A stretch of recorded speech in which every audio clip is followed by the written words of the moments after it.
अच्छा, सॉइल टेस्टिंगच्या नावाखाली मंत्री महोदय जे अधिकारी आहेत तुम्हीही माहिती काढून घ्या. सॉइल टेस्टिंगच्या नावाखाली 20-20 लाख रुपये काढतायत.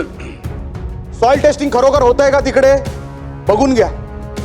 जिओग्राफिकल सर्वेच्या नावाखाली लाखो रुपये काढले जात आहेत. जिओग्राफिकल सर्वे होतोय का तिकडे? अध्यक्ष महोदय, मी प्रश्नावर येतो, पण साहेब हे सांगितल्याशिवाय प्रश्न विचारताच येणार नाही. कोकणामध्ये मागचे 12-15 वर्ष धरणच झालेली नाहीत. 4 पैकी जे काही 4 धरणं मोठी आहेत, मग मध्यम आणि लघुची धरणं आहेत, धरणच झालेली नाहीयेत. मग पैसे कुठे चाललेत? अच्छा, सॉइल टेस्टिंगच्या नावाखाली मंत्री महोदय जे अधिकारी आहेत तुम्हीही माहिती काढून घ्या. सॉइल टेस्टिंगच्या नावाखाली 20-20 लाख रुपये काढतायत.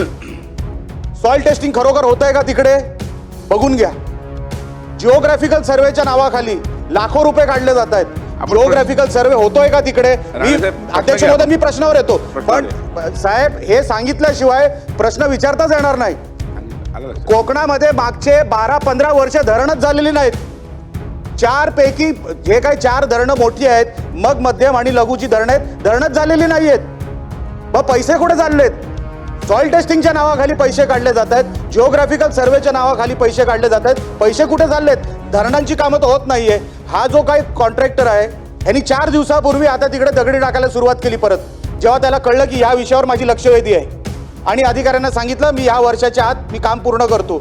ह्याच्यात कारणं काय दिली आहेत की लोकांचा विरोध. साहेब 2005 मध्ये लोकांचा विरोध पण नव्हता. भूसंपादन झालेलं आहे. अजूनपर्यंत भूसंपादनाचं कारण मला सांगण्यात येत आहे. माझा प्रश्न मंत्री महोदय, अध्यक्ष महोदय, माझा असा आहे की जर तुम्ही सांगितलंय की ह्याच्यामध्ये प्रश्नच उद्भवत नाही, तर मी प्रश्न काय विचारायचा? मी फक्त तुम्हाला शुभेच्छा देऊ शकतो आणि आमच्या कोकणावर असा अन्याय का करताय एवढाच फक्त प्रश्न विचारू शकतो. एकही धरण झालेलं नाही साहेब, एकही धरण पूर्ण नाही. आम्ही 28 वर्ष थांबलोय.